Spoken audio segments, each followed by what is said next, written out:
Good morning বন্ধুরা। একটা বর্ষামুখর সকাল নিয়ে চলে এলাম। আর বৃষ্টি মানেই তো কিছু না কিছু ভালো মন্দ খাওয়া দাওয়া করতে ইচ্ছে করে। তাই আজকে হঠাৎ ইচ্ছে করলো আমার বিরিয়ানি বানানোর। আমি বিরিয়ানি বানানোর জন্য একদম রেডি। এখানে আমি বেরেস্তার জন্য পেঁয়াজটা ভাজতেও বসিয়ে দিয়েছি। দেখুন, আমি এখানে পেঁয়াজটা বেরেস্তার জন্য একদম লাল লাল করে ভেজে নিয়েছি। এই দেখুন, আরও একটু লাল লাল করে ভাজা হবে বেরেস্তাটা।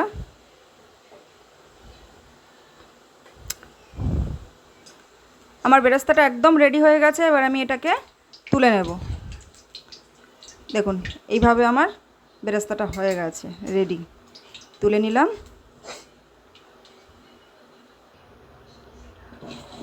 তো বন্ধুরা, আমি বিরিয়ানির আলুটা, এটা আমার কাছে না কালারটা, ফুড কালারটা নেই, তাই আমি এটা একটু হলুদ আর লঙ্কা গুঁড়ো দিয়ে ভালো করে মাখিয়ে নিচ্ছি। এবার এটা আমি ফ্রাই করব। গ্যাসটা, বেরেস্তা করেছিলাম, ওই তেলটা আছে, ওর মধ্যেই আমি আলুগুলো ছেড়ে দিলাম।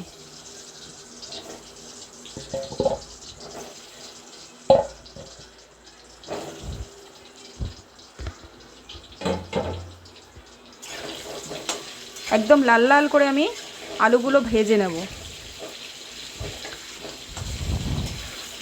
কালার, ফুড কালারটা দিলে কালারটা খুব ভালো আসতো, কিন্তু এটাও খুব একটা খারাপ আসবে না। দেখুন কত সুন্দর ঝরঝরে মুচমুচে বেরেস্তাটা হয়েছে, একদম দোকানের মতো। দেখেছেন?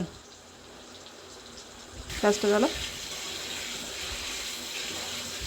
আলুগুলো ভাজা হোক, একদম লাল লাল করে ভেজে নেব।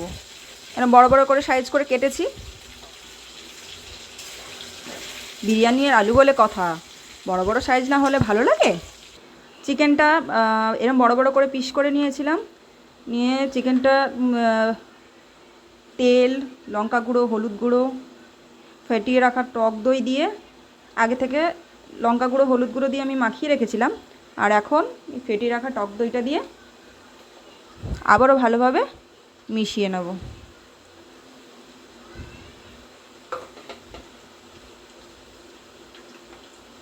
ভালোভাবে ম্যারিনেট করে রাখলে না, তার টেস্ট কিন্তু আরও দ্বিগুণ হয়ে যায়।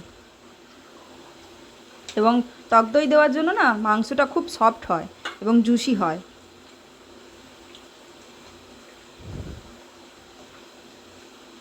এই দেখুন, এদিকে আমার আলুগুলো একদম রেডি হয়ে গেছে।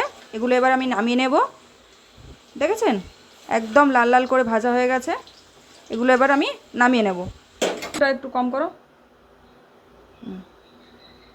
এর মধ্যে আমি এই পেস্ট বানিয়ে রেখেছিলাম, এর মধ্যে দিয়েছি আমি সাজিরে, গোলমরিচ, সাদা গোলমরিচ, কালো গোলমরিচ, গোটা গরম মশলা, আদা রসুন দিয়ে এটা আমি একটা, জায়ফল, জয়িত্রী, এগুলো দিয়ে আমি একটা পেস্ট বানিয়ে রেখে দিয়েছি। এই আলু ভাজার তেলটা রয়েছে, ওর মধ্যে আমি আরও তেল অ্যাড করছি।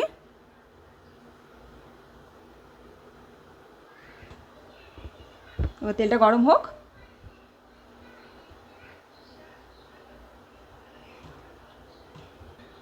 তেলটা গরম হয়ে গেছে। এবার আমি পেঁয়াজগুলো দিয়ে দিচ্ছি।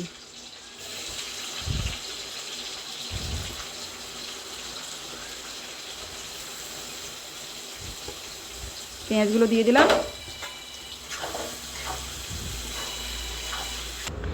বিরিয়ানি তো অনেক রকম চাল পাওয়া যায়, কিন্তু আমি এখানে নাফিসটাই নিয়েছি। আমার এটা খুব ভালো লাগে, পছন্দের চাল।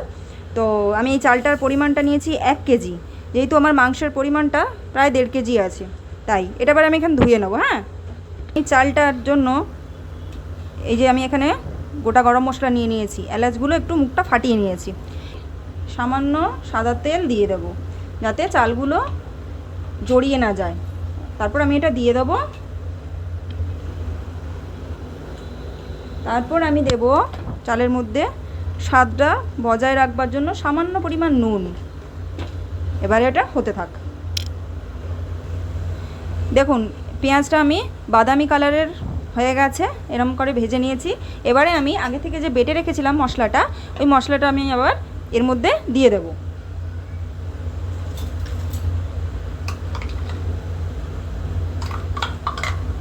পুরো মশলাটা আমি এবারে দিয়ে দিচ্ছি।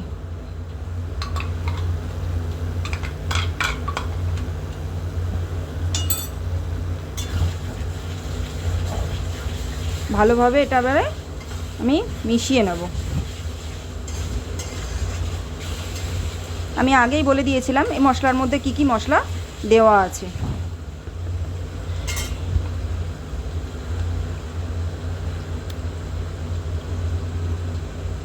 মশলাটা আমি কষাবো, তার আগে আমি নুনটা দিয়ে দিলাম।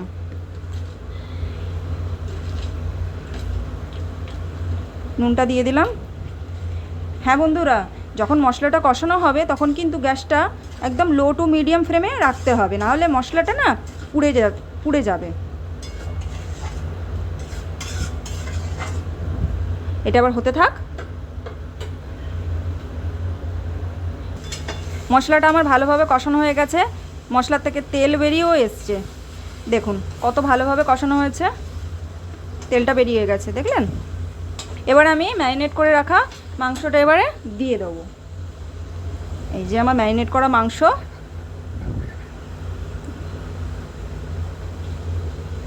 দিয়ে দেবো।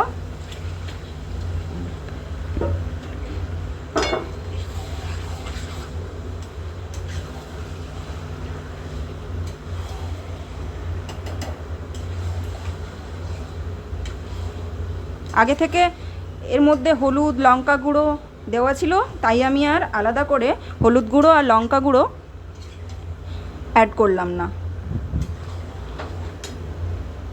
গ্যাসের ফ্লেমটা এবার একটু আমি বাড়িয়ে নিলাম। ভালোভাবে চিকেনটাকে এবার আমি কষিয়ে নেব।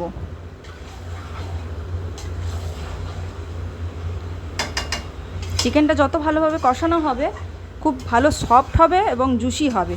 টক দই দেওয়া আছে, তাই এটা হতে থাক তাহলে। এবার আমি ঢাকা দিয়ে দিচ্ছি চিকেনটা ঢাকা দিয়ে গ্যাসটা আমি আবারও লো টু মিডিয়াম ফ্লেমে করে দিলাম।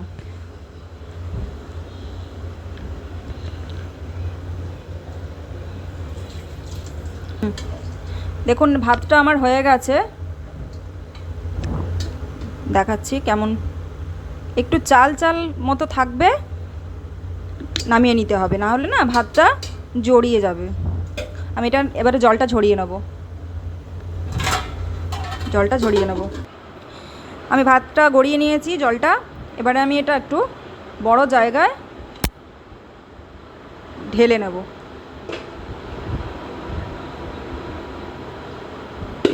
এরমভাবে একটু ফ্যানের তলায় এটা রেখে দিলাম, চালটা সুন্দর ঝরঝরে থাকবে, যাতে চালটা জড়িয়ে না যায়। থাক। এবার আমি চিকেনটা ঢাকনাটা খুলে দেখি। ওয়াও, দেখেছেন একদম জল ছেড়ে, তেলটা ছেড়ে একদম, দেখুন কেমন তেল ছেড়েছে। এইবার আমি এর মধ্যে আগে থেকে ভেজে রাখা যে আলু, ওটা আমি দিয়ে দিলাম। আলুটা দেওয়ার পরেও আমি ঠিক কষিয়ে নেব। তার আগে একটা কাজ হচ্ছে কি, আমার এর মধ্যে যে চিকেনটা আমি ম্যারিনেট করেছিলাম মশলাগুলো লেগে আছে, এটাকে আমি একটু জলের সাহায্যে মশলাটা চিকেনের মধ্যে সামান্য পরিমাণ আমি এখানে জল দিয়ে পুরো মশলাটা একদম নিয়ে নেব, তাহলে আরও টেস্ট বেড়ে যাবে। আমি দিয়ে দিলাম মশলাটা। এটাকে এবার আমি ভালোভাবে কষিয়ে নেব। একদম শুকনো করে কষাতে হবে, একদম এই যে জলটা আছে না, একদম শুকনো হয়ে যাবে। আলুটাও সফট হয়ে যাবে। চলুন বন্ধুরা, এটা হতে থাক। মাংসটা আমি এবারে ঢাকাটা খুলে নিলাম। দেখুন আলুটা দেখি, না এখনও আরও একটু সেদ্ধ হবে। এর মধ্যে আমি এবার এক একে দিয়ে দেবো গোলাপ জল, 2 চিপি গোলাপ জল দেবো। এবার দেব কেওড়া জল, কেওড়া জলটাও দিয়ে দেবো। কেওড়া জল, গোলাপ জল 2 চিপি দেওয়ার পর আমি এবারে দিয়ে দিচ্ছি 1 ড্রপ বা 2 ড্রপ আমি মিঠা আদর অ্যাড করে দিলাম।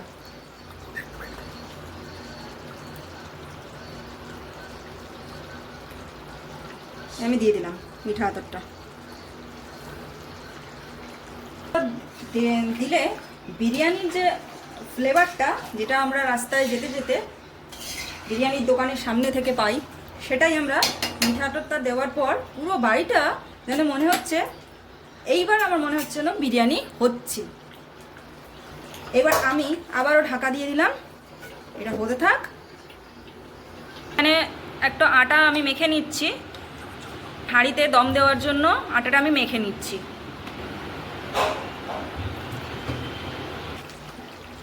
আলুটা আমার দেখুন, আলুটা একদম রেডি হয়ে গেছে, সফট হয়ে গেছে, চিকেনটাও সফট হয়ে গেছে। বন্ধুরা যা সেন্ট বেরিয়েছে না, একদম পুরো বাড়ি একবারে বিরিয়ানি বিরিয়ানি গন্ধে পুরো ম ম করছে পুরো বাড়ি। দেখুন কেমন তেল বেরিয়েছে। এটা না হয়ে গেছে, আমি না এবার এটা গ্যাসটা অফ করে এটা আমি নামিয়ে নেব।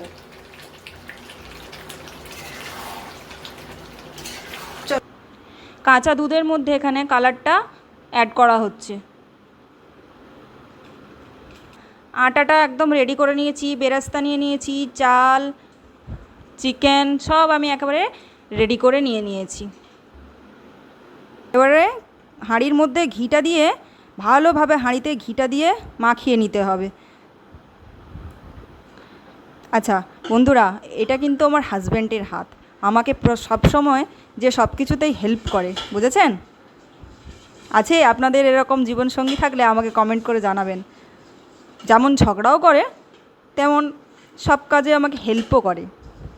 এবার ভালোভাবে দেখুন হাঁড়ির মধ্যে ঘিটা মাখিয়ে নিয়েছে। বেশ অনেকটা পরিমাণ কিন্তু ঘিটা দিতে হবে। এবারে একে একে করে মাংসের পিসগুলো হাঁড়ির মধ্যে দিয়ে দেওয়া হচ্ছে। ওহো, চিকেন লেগ পিস।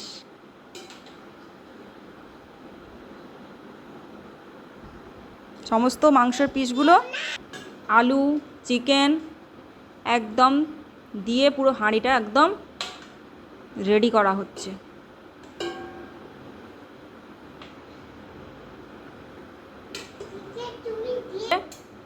এবার হাঁড়ির মধ্যে চিকেন আর আলুটা দেওয়ার পরে চিকেনের যে গ্রেভিটা এটা অ্যাড করা হবে।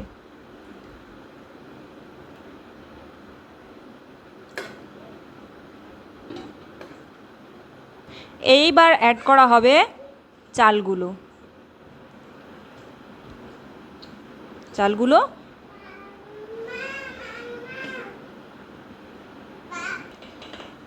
চালটা ভালো করে দিয়ে হাঁড়ির মধ্যে পুরো চালটা সুন্দরভাবে সাজিয়ে দেওয়া হলো।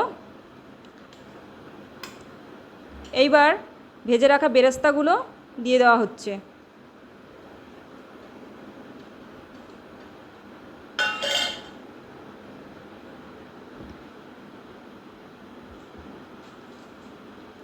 এবার দিয়ে দেওয়া হচ্ছে বিরিয়ানি মশলা।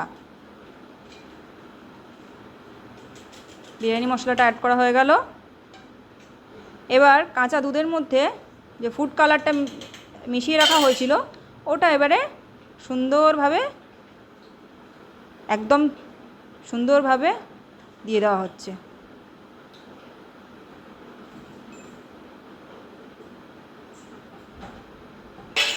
এবার কেওড়া জল দিয়ে দেওয়া হচ্ছে। এখানে 1 চিপি ব্যবহার করা হলো, কারণ চিকেনের মধ্যে 2 চিপি কেওড়া জল দেওয়া ছিল। এবার গোলাপ জল গোলাপ জলটা এখানে 2 চিপি ব্যবহার করা হচ্ছে।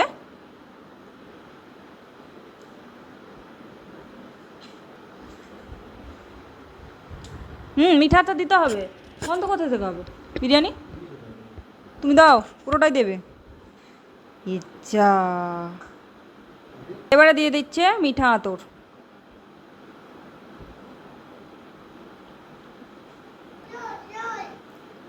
আবারও তেল অ্যাড করা হচ্ছে, সাদা তেল, আবার ঘি।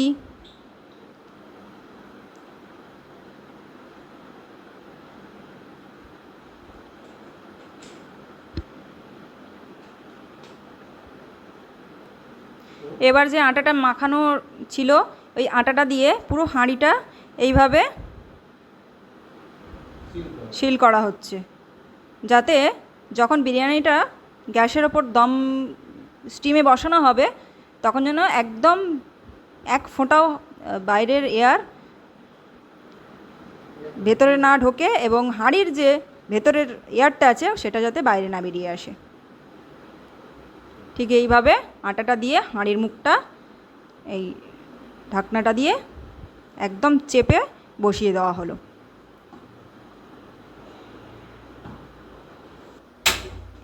গ্যাসটা অন করে দেওয়া হয়েছে, একদম লো ফ্লেমে বসানো হয়েছে। এটা এখন আধ ঘন্টা দম হতে দেওয়া হলো।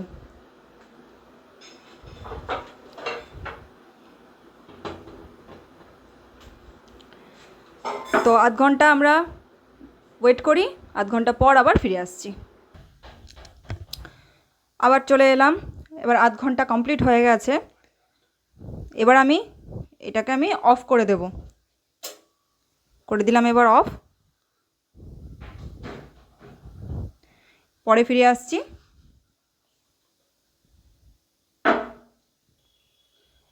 এবার আমি হাঁড়ির ঢাকনাটা খুলছি, দেখেছেন কেমনভাবে চেপে আটকে গেছে এয়ারের সাথে।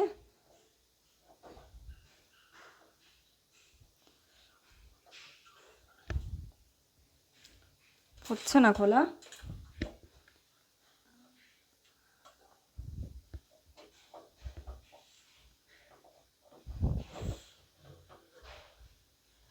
খুলেছে।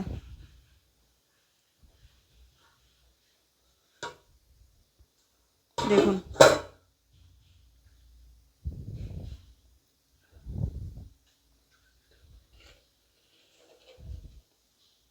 আটাগুলোকে সরিয়ে দিই, গরম তো হাঁড়ির হাত দিতে পারছি না, ভীষণ গরম।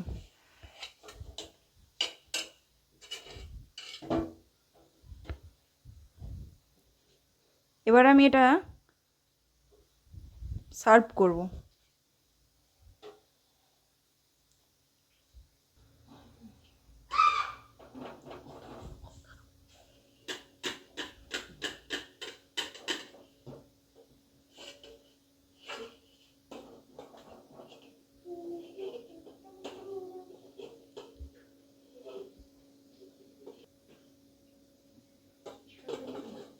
দেখুন বন্ধুরা, পুরো দোকানের মতো হাঁড়ি থেকে বাইরে বের করছে।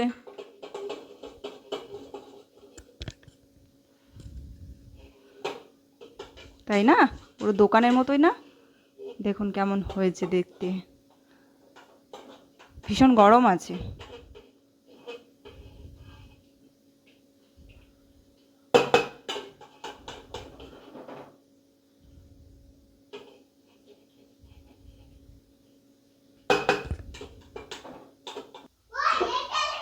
হাঁড়ি থেকে বিরিয়ানিটা পুরো একটা বড় গামলার মধ্যে ঢেলে নিয়েছে, দেখুন একদম রেডি।